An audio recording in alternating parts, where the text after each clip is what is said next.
Hello guys, ഞങ്ങൾ അങ്ങനെ tower ബ്രിഡ്ജിന്റെ മുകളിലാണുള്ളത്. കുറച്ചൊക്കെ പേടിച്ച് നിൽക്കുന്നുണ്ടോ? രണ്ട് ജസ്റ്റുമാരും പേടിച്ച് നിൽക്കുകയാണ്.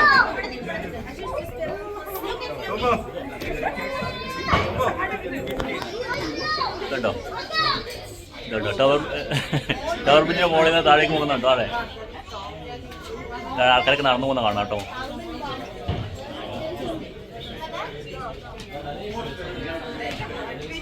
ജസ്നെ പേടിയുണ്ടോ? അന്നമോൾക്ക് പേടിയോ?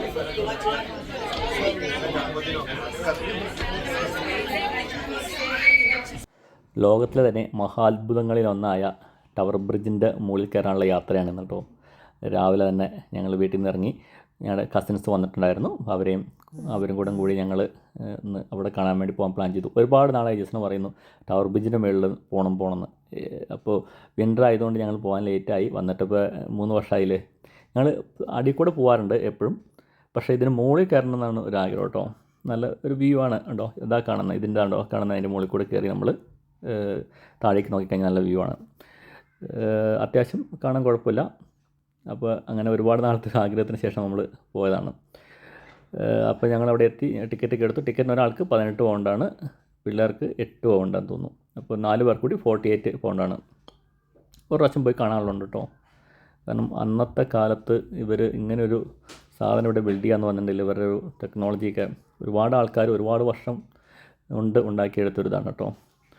അപ്പോൾ ഇതിൻ്റെ എന്താ പറയുന്നത്, കയറണമെങ്കിൽ ഇതിൻ്റെ ഫസ്റ്റ് എൻട്രൻസിൽ പോയിട്ട് നമ്മൾ അവിടെ നിന്ന് ടിക്കറ്റ് എടുത്ത് കയറുക, എന്നിട്ട് സെക്കൻഡ് എൻട്രൻസിൽ കൂടെ തിരിച്ച് വരാം. അപ്പോൾ അതിൽ 2 വഴിയുണ്ട്. ആ 2 വഴി കൂടി നമുക്കത് കറങ്ങി വരാം കേട്ടോ. അപ്പോൾ ഞങ്ങളിപ്പോൾ അതിൻ്റെ ബേസിക്കലി ടിക്കറ്റ് എടുക്കാൻ വേണ്ടി പോകുന്നതാണ്. നമ്മൾ ഇപ്പുറത്തെ സ്ഥലത്താണ് വന്നിറങ്ങി. അപ്പോൾ ഇവിടെ നിന്ന് നടന്ന് അപ്പുറത്തെ സൈഡിലെത്തണം. അപ്പോൾ ഞങ്ങൾ അങ്ങോട്ട് പോകുന്ന വഴിയാണ്. പോകുന്ന വഴിക്കുള്ള കാഴ്ചകളൊക്കെ കണ്ട് അത്യാവശ്യം നല്ല ക്യൂ ഉണ്ട് കേട്ടോ. അന്ന് സൺഡേ ആയിരുന്നു, അതുകൊണ്ടാണ് ഇത്ര തിരക്കെന്ന് തോന്നുന്നു. കാരണം ആൾക്കാരെല്ലാം കൂടെ കാണാൻ വരുന്നതുകൊണ്ട് പിള്ളേരും ഭയങ്കര ഹാപ്പി ആയിരുന്നു. അവർക്ക് ഇങ്ങനത്തെ കാര്യങ്ങൾക്ക് ഭയങ്കര ഇൻട്രസ്റ്റ് ആണ്. ഇവിടെ സ്കൂളിലാണെങ്കിലും ഇങ്ങനത്തെ കാര്യങ്ങളെ പറ്റിയൊക്കെയാണ് അവർ സ്കൂളിൽ പഠിപ്പിക്കുന്നത്. അപ്പോൾ ഞങ്ങൾ അതിൻ്റെ മുകളിലെത്തി. അവിടെ ഇതിൻ്റെ ഓരോരോ ടെക്നോളജിയൊക്കെ അവിടെ ഇങ്ങനെ പ്രദർശിപ്പിച്ച് വെച്ചിട്ടുണ്ട് നമുക്ക് കാണാൻ വേണ്ടിയിട്ടോ. ഇപ്പോൾ ഇതിൻ്റെ ഉള്ളിൽ കൂടെ താഴേക്ക് നോക്കുമ്പോൾ ചിലർക്ക് പേടിയാവും. അവിടെ കുറച്ച് ഭാഗം മാത്രമാണ് ഗ്ലാസ് ബ്രിഡ്ജ് പോലെ ഉണ്ട്. അവിടെ നിന്നാണ് താഴേക്ക് നോക്കുമ്പോഴാണ് നമുക്ക് ആ വ്യൂ ശരിക്കും കാണാൻ പറ്റുള്ളൂ. അപ്പോൾ 2 ജസ്റ്റിന്മാർക്ക് ഭയങ്കര പേടിയായിരുന്നു ആദ്യം അതിൽ കൂടെ നടന്നു പോകാൻ വേണ്ടി. പക്ഷേ ഒന്ന് ജസ്റ്റ് ഒന്ന് കയറി പിന്നെ 2 പേരും പേടിയൊക്കെ മാറി.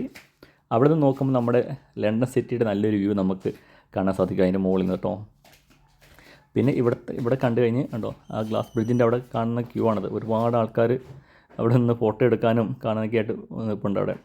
അവർ കുറച്ച് ഭാഗമുള്ളൂ. ഇങ്ങനെ ഇതിൻ്റെ തന്നെ നേരെ ഓപ്പോസിറ്റ് സൈഡ് ഇതുപോലെ തന്നെ വേറെ ഉണ്ട്. നമുക്കിതിൽ പോയി കറങ്ങി വരാം.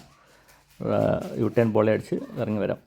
കറങ്ങി വന്ന് താഴേക്ക് ഇറങ്ങുന്ന സമയത്ത് ലിഫ്റ്റ് ഉണ്ട്. എന്നിട്ട് അതിൻ്റെ ഗ്രൗണ്ട് ഫ്ലോറിൽ വന്നിട്ട് നമുക്ക് അവിടെ ഇതിൻ്റെ ടെക്നോളജിയും ഇതെങ്ങനെയാണ് പ്രവർത്തിക്കുന്നതെന്നൊക്കെ കാണാനുള്ളൊരു എൻജിൻ റൂം പോലത്തെ റൂമുണ്ട്. അവിടെ നമുക്ക് കണ്ടിട്ട് ഇറങ്ങാനുള്ള ഇതുണ്ട് കേട്ടോ. ഇവിടെ അതിൻ്റെ എല്ലാം എങ്ങനെയാണ്, എത്ര പേര് കൂടിയാണ് ഉണ്ടാക്കിയത്, എത്ര വർഷമായി, അങ്ങനത്തെ എല്ലാ കാര്യങ്ങളും ഇവിടെ എഴുതി നമുക്ക് മനസ്സിലാക്കാൻ പാകത്തിന് അവിടെ വരെ വീഡിയോ പ്രദർശിപ്പിക്കുന്നുണ്ട്. അതുകൂടാതെ അവിടെ എഴുതിയും വെച്ചിട്ടുണ്ട് കേട്ടോ. അതൊക്കെ നമുക്ക് മനസ്സിലാക്കാൻ പറ്റും. എന്തായാലും ഉണ്ടോ, അത് പൊങ്ങുന്ന വീഡിയോ കാണുന്നുണ്ടോ? ഉണ്ടോ? എനിക്കൊന്ന് ദിവസത്തിൽ എല്ലാ ദിവസവും ഞാനത് 2-3 പ്രാവശ്യം അത് ഓപ്പൺ ആകാറുണ്ട് ബ്രിഡ്ജ്. അതിൽ ചെറിയൊരു ബോട്ട് പോലൊരു ബോട്ട് ഇങ്ങനെ പോകുമ്പോൾ അത് ഓപ്പൺ ആകും. അതിൻ്റെ ഒരു വീഡിയോ ഇതിന് മുമ്പേ ചെയ്തിട്ടുണ്ട്. എന്തായാലും വളരെ മനോഹരമായ ഒന്നാണ് കേട്ടോ. ഒരിക്കലെങ്കിലും ഒന്ന് കാണേണ്ട ഒരു സാധനമാണ് UK-യിലുള്ളവർക്കൊക്കെ. കാരണം നമ്മൾ എന്താ പറയുന്നത്, കേട്ടുള്ള അറിവല്ലേ ഉള്ളൂ ടവർ ബ്രിഡ്ജ്. ഞാൻ എൻ്റെ ചെറുപ്പത്തിൽ ഞാൻ വിചാരിച്ചുകൊണ്ടിരുന്നത് ഇതാണ് ലണ്ടൻ ബ്രിഡ്ജ് എന്നാണ്. ഈ ലണ്ടൻ ബ്രിഡ്ജും ടവർ ബ്രിഡ്ജും തമ്മിൽ വ്യത്യാസമുണ്ട്. ലണ്ടൻ ബ്രിഡ്ജ് എന്ന് പറഞ്ഞാൽ നമ്മുടെ സാധാരണ ഒരു ബ്രിഡ്ജാണ്. അത് ഇതിൻ്റെ നേരെ പാരലായിട്ട് ഒരു 10 മിനിറ്റ് നടക്കാനുണ്ട്. ഈ ടവർ ബ്രിഡ്ജ് എന്ന് പറയുന്നതാണ് ഈ പാലം ഓപ്പൺ ആകുന്നത്. അപ്പോൾ അത് നല്ലൊരു ഭംഗിയുണ്ട് കാണാൻ. ഞാൻ ഇതിൻ്റെ വീഡിയോ ഇതിന് തൊട്ട് മുമ്പ് ഇട്ടിട്ടുണ്ട് കേട്ടോ. അപ്പോൾ അത്യാവശ്യം നല്ലൊരു കാഴ്ചയാണ്. കാണാത്തവർക്കായിട്ട് ഞാനത് എടുത്തത്. കാരണം എല്ലാവർക്കും വന്ന് കാണാൻ പറ്റത്തില്ലല്ലോ. അപ്പോൾ അതുകൊണ്ട് ആണ്. കണ്ടോ, താഴേക്ക് നോക്കുമ്പോൾ കണ്ടോ, അതിൻ്റെ ഗ്ലാസ് ബ്രിഡ്ജാണ്. ഇതിന് താഴേക്ക് നോക്കുമ്പോൾ താഴെ ആൾക്കാർ നടന്നു പോകുന്നതും വണ്ടി പോകുന്നതൊക്കെ നമുക്ക് കാണാൻ സാധിക്കും. എന്തായാലും ഞങ്ങൾക്ക് എല്ലാവർക്കും തന്നെ ഇഷ്ടപ്പെട്ടു. ഞങ്ങൾ ഏകദേശം ഒരു 1.5 മണിക്കൂർ ഇതിൻ്റെ ഉള്ളിൽ സ്പെൻഡ് ചെയ്തു. അത് കഴിഞ്ഞിട്ടാണ് ഞങ്ങൾ താഴേക്ക് ഇറങ്ങി വന്ന് അതിൻ്റെ ചുറ്റുപാടും എല്ലാം കറങ്ങി. അപ്പോൾ അതിൻ്റെയൊക്കെ മൊത്തത്തിലൊരു വീഡിയോ ആണ്. നിങ്ങൾക്ക് എല്ലാവർക്കും വീഡിയോ ഇഷ്ടപ്പെടുമെന്ന് വിചാരിക്കുന്നു. ഇതിൻ്റെ ഇത് മാത്രമല്ല ഇതിൻ്റെ എൻജിൻ റൂമും അതിൻ്റെ ഇതൊക്കെ ഈ വീഡിയോയിലുണ്ട്. അതുകൊണ്ട് കുറച്ച് ലെങ്തിയാണ്. അപ്പോൾ ഇഷ്ടമുള്ളവർ കാണുക. ഓക്കെ, അപ്പോൾ അടുത്ത വീഡിയോ നമുക്ക് കാണാം.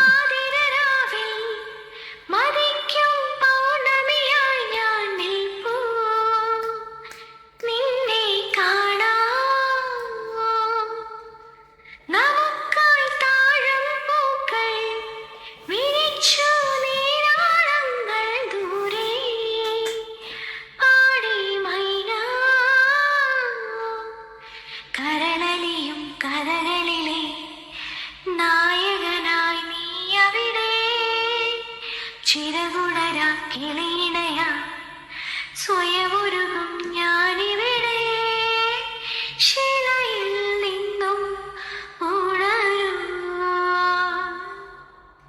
ഹിമശില നീ തവശില നീ തപസിൽ നിന്നും ഉണരുമോ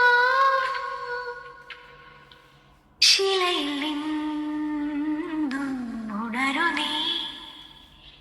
എന്റെ ഗന്ധർവനായി വരൂ നീ പുഴയിലും മലർവനിയിലും തണുത്തലിയുന്നിതാ രജനി നിന്നെ അറിയാം നിന്നോടലിയാം തിരയായലയും കടൽ ഹിമശില നീ തപശില നീ തപസിൽ നിന്നും ഉണരുമോ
മഞ്ഞൾ പൂവാക ചേർത്തും നല്ലൂരിൽ നിന്ന് തേച്ചും പൊന്നാമ്പൽ പൊയ്കയിൽ നീരാടും നേരമായി ദേവാരക്കൊട്ടിൽ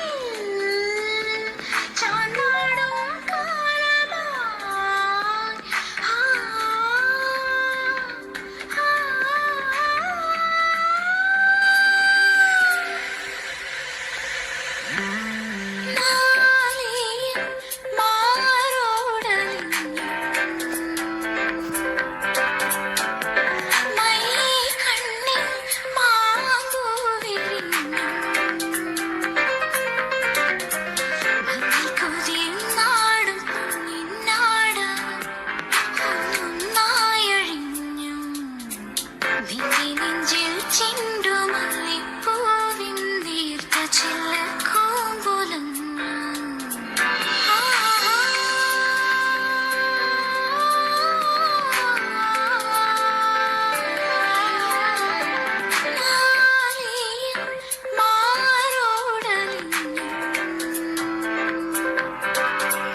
നക്ഷത്ര